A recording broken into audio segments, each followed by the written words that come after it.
Madame Gonta Alida Henrietta est notre invitée du jour. Elle est la présidente de la Commission nationale des droits humains CNDH. Avec elle, nous parlerons des droits humains au Burkina, rôle et action du CNDH pour une meilleure promotion. Bonjour et bienvenue Madame la présidente. Bonjour, merci de nous inviter. Déjà, première question, est-ce que vous pouvez nous présenter la Commission nationale des droits humains ainsi que ses missions principales? Eh bien, la Commission nationale des droits humains, c'est une institution publique, voilà, indépendante, qui a pour mandat de protéger, de défendre et de promouvoir les droits humains. Elle est à cheval entre l'autorité, qui a le rôle régalien d'assurer les droits humains, de protéger les citoyens, et les citoyens qui sont les bénéficiaires de ces droits. Alors, elle est bien structurée. Quel est votre rôle en tant que présidente au sein du CNDH, justement? Eh bien, en tant que présidente, il y a d'abord le management de l'institution. Voilà. Et je suis comme porte-parole voilà, de l'institution auprès des plus hautes autorités. Voilà.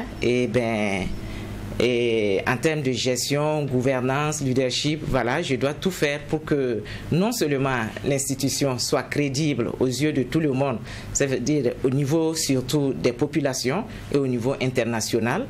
Et je dois travailler de telle sorte à avoir une saine collaboration et une bonne ouverture au niveau de l'exécutif, parce que c'est eux qui assurent les droits humains, c'est eux qui posent les actions pour protéger et défendre, et nous, on doit travailler à ce qu'on puisse vraiment nous écouter. En termes de droits humains, est-ce que la CNDH arrive à être dans l'ensemble des 13 régions du pays? Et non, malheureusement. Et voici une institution créée depuis 2001. Voilà. C'est vrai qu'en ce moment, c'était un simple décret. Elle a évolué vers une loi en 2009 et qui n'était pas tout à fait conforme aux standards des institutions nationales de droits humains. En 2016, nous avons eu une belle loi qui respectait l'ensemble des standards et une équipe qui a été installée en fonction de cette loi-là. Mais malheureusement, elle n'existe qu'à Ouaga et à Bobo-Dioulasso. Et dans la loi de 2016, il est prévu que la commission soit présente dans les 13 régions, des délégations régionales. Aujourd'hui, nous sommes à Ouaga et nous avons une seule délégation régionale qui couvre la zone de l'Ouest. Et la région des Cascades, le Haut-Bassin, Boucle du Moun et le Sud-Ouest. À cette difficulté, quelles sont aussi les autres difficultés que la CNDH rencontre dans le cadre même de ses missions régaliennes? Il faut reconnaître que la CNDH travaille aujourd'hui dans un contexte sensible, conflit, sensible insécurité en lien avec le terrorisme. Ce qui fait que l'autorité, par moment, est obligée de prendre certaines décisions, de restreindre certaines libertés pour pouvoir atteindre ses objectifs de libération du territoire. Donc, du coup, quand vous travaillez dans un tel contexte, il faut convenir que ce n'est pas du tout facile. Parce qu'il faut arriver à se faire entendre par l'autorité. Voilà, il faut également ceux-là qui attendent beaucoup de nous, c'est-à-dire les populations qui voient leurs droits restreints et qui nous viennent pour des dénonciations d'allégations de violation des droits, veut aussi nous entendre. Donc, il faut savoir faire l'équilibre. Mais pour faire face à cette situation, nous avons revu notre approche et notre manière de faire. Parce que quand vous êtes dans un tel contexte, il faut chercher plutôt à être efficace.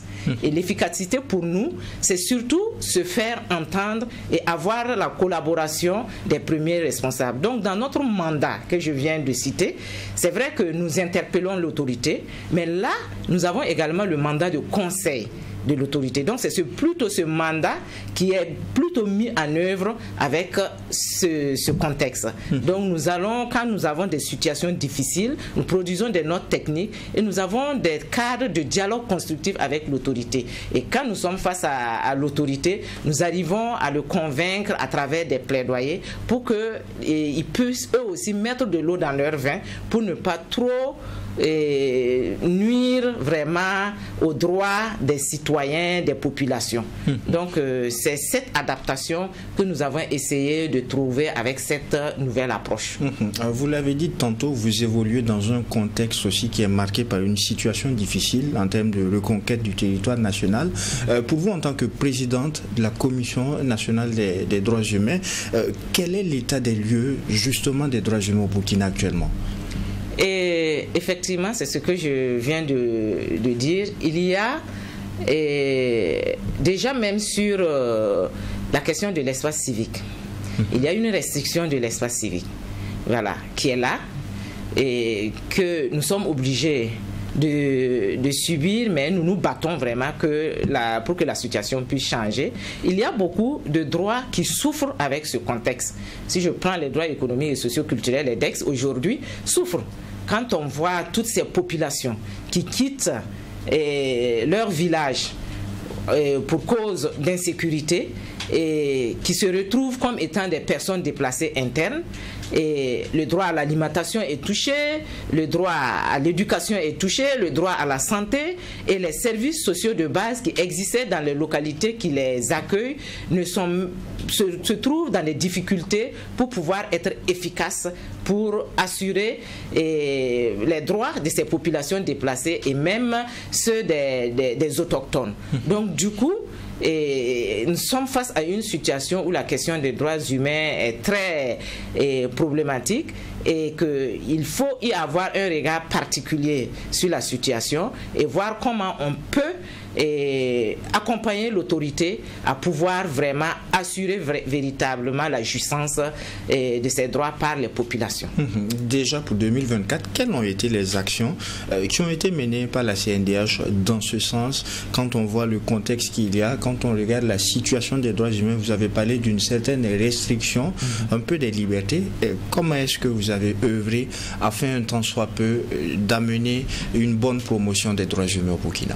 Déjà, je tiens à vous dire merci parce que déjà en 2023, quand nous avons adopté notre plan stratégique, vous nous avez offert une plage ici où nous avons pu présenter le plan stratégique à l'opinion publique et également aujourd'hui, vous nous invitez à faire un bilan de 2024. Ça veut dire la mise en œuvre de ce plan stratégique où nous en sommes. Vraiment, merci et félicitations pour votre approche et votre manière de travailler. Ça veut dire que vous êtes dans une très bonne logique. Merci encore pour ce plateau.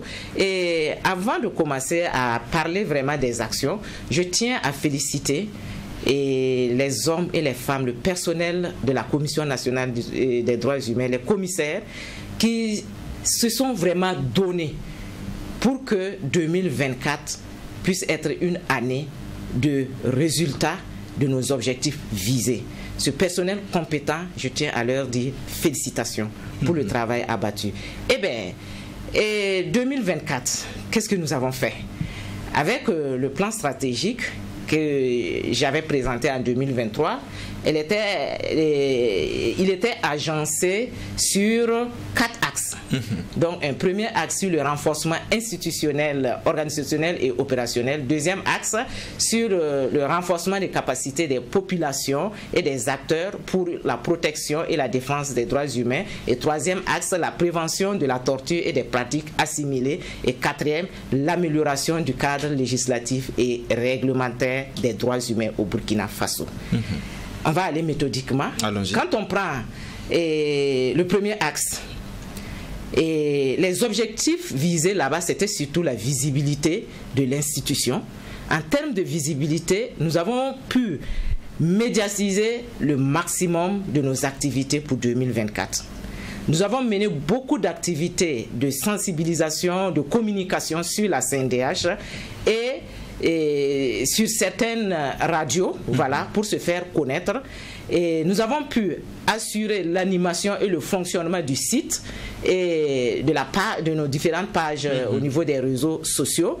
Et en plus de cela, en termes de visibilité, quand nous avons été sollicités pour parrainer des activités, ce sont des plages également que nous avons pu exploiter pour expliquer à l'opinion publique qui nous sommes et le droit qui était défendu pendant ces différents parrainages. Donc c'est des occasions que nous avons saisies pour pouvoir faire la visibilité de la CNDH. Et en termes sur ce truc-là, la gouvernance, et nous nous réjouissons parce que cette année, nous ne devons plus au niveau international aux différents réseaux où nous sommes membres. Nous avons pu éponger toutes nos dettes parce que nous sommes au niveau international dans des réseaux tels que le réseau des institutions nationales des droits humains au niveau Afrique, Ouest africain et francophonie, et nous étions très endettés. Donc nous avons travaillé à éponger vraiment cette dette-là. Et aujourd'hui, sur le plan international, on peut participer à pas mal de rencontres. En termes toujours de gouvernance, nous avons pu produire des documents de gestion, voilà, qui sont des référentiels qui nous permettent vraiment de bien travailler. Par exemple, l'élaboration du budget et le PTA, voilà, et l'élaboration d'un rapport d'activité, parce que de façon trimestrielle, on arrivait à faire sortir un rapport de nos activités pour faire le suivi, voilà, du PTA. Et le fait même d'avoir un document de suivi-évaluation en termes de gouvernance et de bonne gestion, on a pu vraiment relever ce défi. Et parlant toujours du renforcement de capacités institutionnelles, nous sommes une institution qui doit vraiment travailler en collaboration avec les partenaires. Donc, nous avons des cadres de partenariat avec les acteurs non étatiques et étatiques et des acteurs au niveau international. Donc, avec les acteurs non étatiques, tels que les organisations de la société civile, nous avions 4 groupes de travail dans 4 zones à haut défi sécuritaire. Aujourd'hui, en 2024, ces groupes de travail, nous avons pu les mettre en place dans 7 régions. Voilà, tels que les Sahel, le centre-nord, le nord, les cascades, les hauts bassins, beaucoup du Moun, voilà. Et aujourd'hui, ces groupes de travail ont été redynamisés, formés, voilà, en fonction du mandat, et mieux encore, en plus des acteurs non étatiques tels que les organisations de la société civile, nous avons des cadres avec des points focaux des différents ministères où nous tenons des rencontres pour présenter les recommandations de nos investigations, avec également les points focaux des différents parquets au niveau des différents tribunaux du Burkina Faso. Nous avons pu mettre en place ce cadre-là avec ces acteurs de la justice avec lesquels on échange. Nous avons au niveau également de la chaîne pénale des acteurs avec lesquels on travaille sur la question des violences basées sur le genre. Et sans parler au niveau international où nous arrivons à participer aux grandes rencontres statutaires. Donc, vous me permettrez une question au niveau de la gestion des organisations de la société civile. On connaît un peu une estimation du nombre d'organisations de la société civile que nous avons au Burkina. Avec quel type d'organisation de la société civile est-ce que vous avez pu travailler dans le cadre justement des droits humains? Aujourd'hui, on sait également qu'au niveau des organisations de la société civile, on va beaucoup plus vers la mise en place des COVED. Est-ce que la CNDH intervient à ce niveau également? Et au niveau des organisations de la société civile, comment nous procédons? D'abord, nous avons un répertoire de ces organisations qui veulent bien travailler avec la CNDH. Voilà, donc vous pouvez, en tant qu'organisation de la société civile, venir demander un partenariat avec la CNDH. Donc sur cette liste-là, on regarde les domaines dans lesquels vous travaillez et en fonction de ces domaines-là, des groupes thématiques sont créés pour pouvoir travailler avec ces organisations de la société civile. Donc c'est comme ça nous procédons, sans discrimination. Si vous êtes une organisation de la société civile reconnue et si vous capitalisez des résultats résultats sur le terrain. Ça veut dire quand vous venez, nous voulons voir quand même qu'est-ce que vous faites, vos différents rapports, voilà, et est-ce que vous respectez déjà les textes que vous avez vous-même adoptés pour pouvoir fonctionner. Et c'est sur la base de ça que nous vous jugeons crédible de pouvoir travailler avec la CNDH. Dans ces renforcements de capacité, je précise encore plus ma question, est-ce que par exemple la veille citoyenne est associée? Si, la veille citoyenne elle est associée, la veille citoyenne qu'on appelle entre griffes les WAI. Nous venons de sortir de la 3e édition du Forum des défenseurs des droits humains et qui a eu lieu les 9 et 10 décembre. Ils étaient avec nous.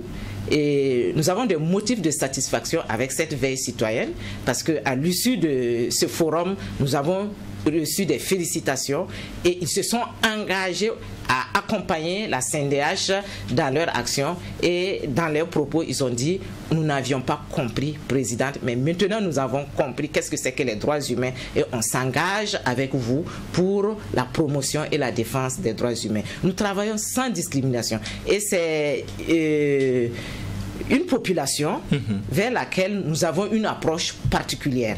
Parce que là, il faut aller travailler à déconstruire tous les préjugés qu'il y a autour de la question des droits humains avec cette frange de la population. Par exemple, et là, en termes de préjugés, donnez-nous des échantillons, des exemples. Qu'est-ce qu'on se disait par exemple par rapport aux droits humains qui n'étaient pas une réalité ou grâce à vos actions vous avez pu permettre de changer? Par exemple, quand on pense qu'un défenseur des droits humains, ceux qui travaillent dans le domaine des droits humains sont des apatrides. Quand on pense que faire la promotion des droits humains, c'est travailler pour l'impérialisme. Voilà. Quand on pense que les droits humains sont en porte-à-faux avec les valeurs africaines. Par exemple ça. Et nous avons compris une chose, pendant longtemps, on a élevé la barre très haute dans notre langage de communication. On utilisait les gros mots, le gros français pour parler de la question des droits humains, ce qui fait qu'aujourd'hui, l'ignorance de ces personnes font qu'ils souffrent pour nous comprendre. Mais aujourd'hui, qu'est-ce que nous avons décidé de faire? C'est les rejoindre non seulement dans leur langue et partir des représentations culturelles. D'accord. Voilà, pour pouvoir mieux leur faire comprendre la question des droits humains. Et nous sommes en train d'y parvenir. Nous avons mené une grande campagne de sensibilisation outreach, voilà, au niveau de Kaya, au centre nord, et également au niveau de Waiguya, sur la question des droits humains et des violences basées sur le genre. Donc, ce sont et nos canaux de communication étaient adaptés au milieu. La langue était adaptée au milieu et mieux encore, et nous avons utilisé des outils de communication qui pouvaient partir de ce que leur culture, ils vivent culturellement, pour les amener à mieux appréhender la question des droits humains. Donc c'est également une approche que nous avons aujourd'hui, parce que quand vous regardez notre vision, c'est d'ici 2027, les hommes et les femmes sont capacités sur les questions des droits humains pour pouvoir jouir de ces droits-là dans un environnement propice. Donc, capacité, nous sommes obligés de sensibiliser, de former à tous les niveaux. Alors, on l'a dit, le contexte, il est particulier. Nous assistons à une certaine réduction des libertés. Quelles sont les actions qui ont aussi été menées en 2024 par la CNDH afin de protéger les droits des citoyens que nous sommes? Merci bien. Là, vous me faites parler de l'axe 2, voilà, du plan stratégique qui est basé sur le renforcement de capacité des populations et des acteurs pour la protection des droits humains. Ok, ici, il y a d'abord la formation et l'information. Voilà. Et faute de connaissances, mon peuple se perd. Nous avons constaté que pour changer la situation, il faut former, il faut informer. Et là, nous avons eu à renforcer les capacités des organisations de la société civile, de certains acteurs vulnérables et même au niveau de l'administration, voilà, parce que nous ne sommes pas connus par tout le monde. Donc, nous avons mené beaucoup de tournées de présentation de la Commission nationale des droits humains, des tournées régionales, voilà. Et en plus de cela, en termes de protection, nous avons pu mener des monitorings Et quand je dis monitoring, ça concerne et les monitoring sur les sites des personnes déplacées internes, monitoring des entreprises, et monitoring des lieux de privation de liberté, voilà, tels que les cellules de garde à vue, les maisons d'arrêt, les centres psychiatriques, voilà, et l'ensemble de ça concerne aussi les enlèvements? Et qu'est-ce que vous appelez enlèvement exactement? Enlèvement, parce que nous travaillons sur les questions de violation des droits humains. Voilà. Et quand on parle de violation des droits humains, c'est l'autorité que nous on regarde. Maintenant, est-ce que vous voulez dire que l'autorité fait des enlèvements? Quand je parle d'enlèvement, c'est eu égard à certains communiqués que l'on a retrouvés au niveau de la presse ou des familles, parlaient de proches qui ont disparu, au niveau d'une certaine confrérie, au niveau des médias, un certain nombre de journalistes n'ont plus été retrouvés et tout. C'est là que je parle d'enlèvement. Il y a eu des communiqués officiels des différentes familles que l'on a retrouvés au niveau de la presse. Ok. Et effectivement, nous avons été saisis, nous nous sommes auto-saisis, nous avons reçu des dénonciations. Alors dans ce sens. Et comme je vous le dis, quand nous sommes saisis, nous rencontrons l'autorité sur la question. Et nous discutons. D'abord, quand la famille nous saisit et nous dit nous ne retrouvons pas notre parent, rapidement, on essaie de voir au niveau de l'exécutif vers qui on peut aller pour avoir des informations. On regarde au niveau de la justice, il y a les maisons d'arrêt. On essaie de vérifier est-ce que l'individu n'a pas été arrêté et incarcéré et la famille n'est pas au courant. On va au niveau de l'armée, parce que nous sommes aussi dans un contexte sensible où l'armée, pour un certain nombre d'actions, peut arrêter des personnes également. On rencontre également l'armée pour voir. Et quand nous avons des informations sur l'individu, on convient avec l'autorité et on rassure la famille pour dire votre parent, nous savons où il est, donc vous pouvez vous apaiser, nous allons suivre le dossier. Et quand je dis suivre le dossier, nous continuons le plaidoyer auprès de l'autorité concernée. Voilà. Pour voir comment l'individu peut entrer en communication avec la famille pour pouvoir les rassurer. Et nous avons eu beaucoup de résultats dans ce sens-là. Ils coopèrent, ils acceptent que l'individu communique pour dire à la famille, voici, nous sommes dans telle situation, nous sommes maintenus par l'autorité, nous sommes dans telle situation, je me porte bien, voilà. Et mieux encore, nous continuons le plaidoyer pour que l'autorité puisse libérer. Voilà. Et le plus tôt possible pour que l'individu ne souffre pas. Donc, dans ce sens-là, voici le travail que nous faisons avec l'autorité. Et je profite ici, respecter la défense, et contrairement à ce que les gens pourraient penser, voici un ministère qui est très ouvert à la Commission nationale des droits humains. Je n'ai pas besoin d'une audience écrite. Un simple appel, un simple message, et on me dit, madame, venez, on se parle. Et quand j'arrive, c'est en toute franchise. Il y a des moments où on me présente, voici le dossier. Voici la sensibilité du dossier. Voici pourquoi ce que vous demandez, nous ne pouvons pas le faire pour le moment. Voilà. Donc, voici en la matière ce que nous avons pu avoir comme résultat. Et il faut reconnaître que le contexte est tellement sensible que ce sont des aspects sur lesquels, pour être efficace, nous sommes obligés de ne pas beaucoup communiquer.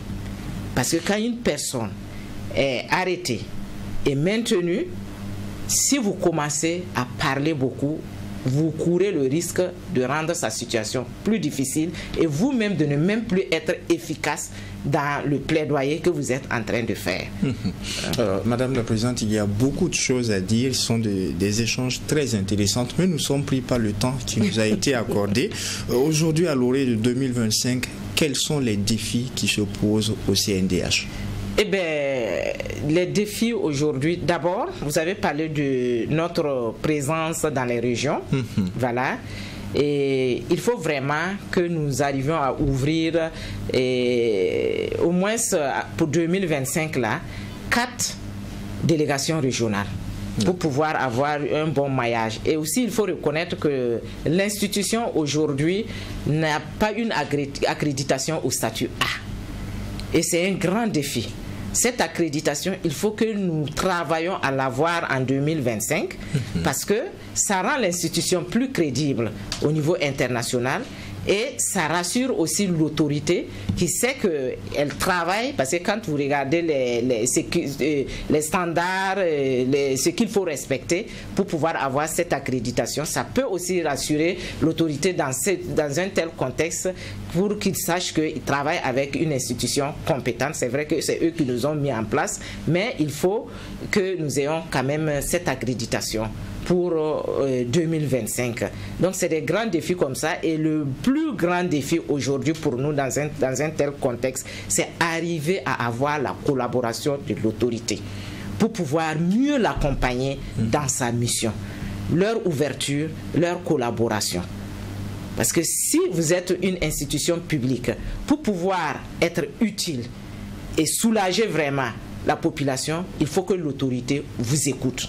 Il faut que l'autorité s'ouvre à vous. Il faut que l'autorité accepte prendre en compte vos recommandations. Donc vraiment, c'est de grands défis dans un contexte qui n'est pas du tout simple.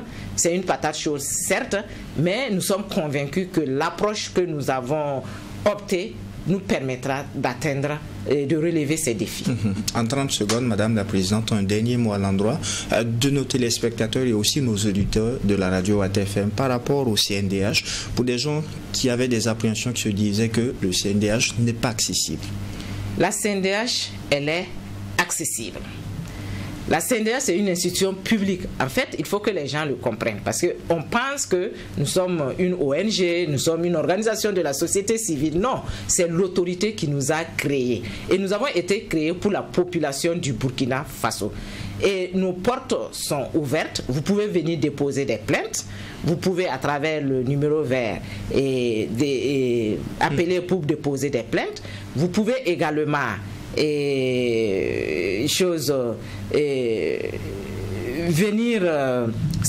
sur notre site, parce que nous avons une partie où on peut déposer également les plaintes, et nous sommes très sensibles. Vous avez vu, quand je suis arrivé, vous n'avez pas vu la sécurité tourner dans vos maisons, ni un protocole communiqué. On a communiqué direct. Parce que je suis une femme publique, je dois être accessible n'importe où je vais. N'importe qui peut pouvoir m'approcher pour me poser son problème.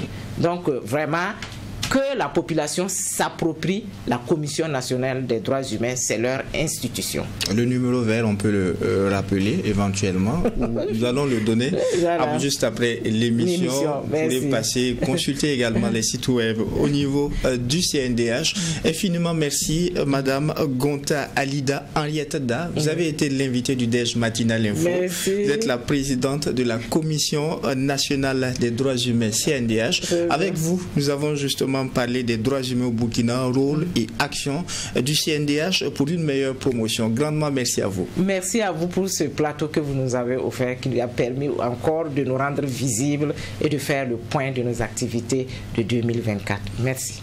Également, merci à vous, auditeurs et téléspectateurs des médias leaders Trui TV et OATFM. Ici se referme ce numéro du DEJ Info. En attendant de vous retrouver pour un prochain numéro, non seulement portez-vous bien, mais aussi et surtout que Dieu bénisse le Burkina Faso.